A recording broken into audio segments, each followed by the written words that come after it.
Life of a juvenile aged 17 years. The reasons for the application, which is grounded on, include that the respondents are of flight risk,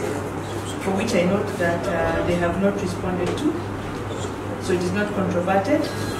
I find those to be compelling reasons to allow the application. Accordingly, I do grant the 14 days as prayed. They shall be managed in custody at Wajir Police Station.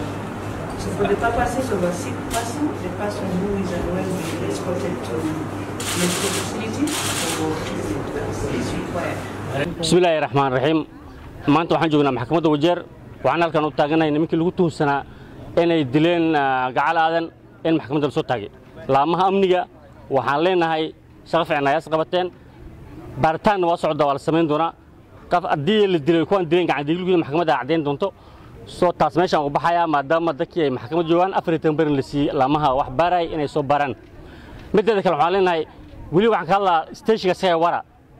waa station aan ognahay inta soo jeer in gabar lagu furxmay ama la halay 7 kees oo maxkamad yeelo oo waraaqahoodi la bixi warrant of arrest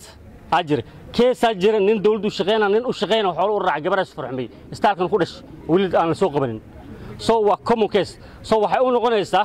hadii talaabo la qaado oo hortan dadkii baara qof u hore la soo qabtan kan way laba bilood soo dhaafay gabar ay lama nin oo bikibigu taan inay xoogan damceen ilaa hadda lama hayn hadda kees waa keen maxkamadda nimanka lama soo bondal si ilaa hadda maxkamadda lama soo saarin soo waxa leenahay waxay u noqonaysaa dadkii dambiga hagaajinay dambiliyalkii ay u noqonaysaa tusaale macal reewara wiil talaabo waxaan ognahay kees badan oo ilmo defilement oo la hagaajiyo wara kii madan wiil talaabo qaan maadaama famous hadda ay tahay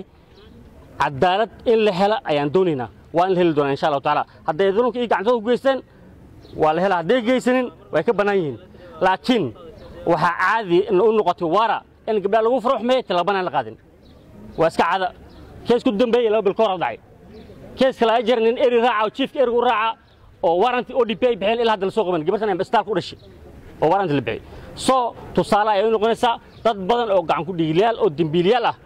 oo meesha iyada ka yimaadeen ayaa insha Allah taala ay tusaale u noqonaysaa gabdhaha la furxmeentoodan waa yaraynaysaa Bismillahirrahmanirrahim aniga magacaygu waxaan la Xasan Xuseen Shuuriye waxaan ahay nin reer Wajeer ee guddiga maxkamaddana waa ka tirsanay ragii lagu tuhunsanay gabadhii qaara lagu dilay maanta maxkamad waara lagu dilay ayagoo 3 nin ah ninkii qabay iyo 2 nin oo kale maxkamadda aan hor keenay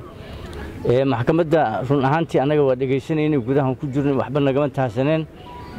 ninkii baaritaanka waday wuxuu codsaday in muddo 14 biri ah maxkamadda ay siiso keeskan baaritaan uu ku soo sameeyay wuxuu dhahay keesku wuxuu ka dhaxeeyaa Hadhaadho iyo Habasweyne iyo qaxootiga marka maxkamadda arrintii inaheed way ku qanacday ninka arrintuu soo jooday kees dil ahna keel sahlan ma aha dhinacuu jira Allah waclam anaga ma sheegi karna marka maxkamadda 14 biri way ogolaatay nimankan in la haaya keeskana baaritaan lagu soo sameeyay marka anaga shacab ahaan oo dhageysanay maxkamadda waa ku qanacnaa arrinta ayada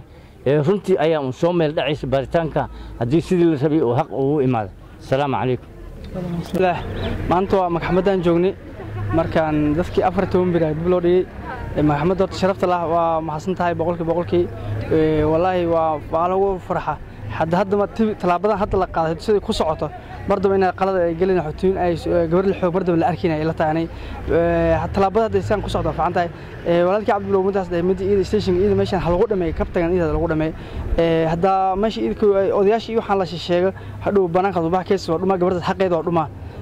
gabdhii kala kulligood dhameeyay xaqooda ugu wala dhumaan hadda talaabada san loo ku socoto gabar kala xaqeeda ma dhumayaan reebajeero waxan waa soo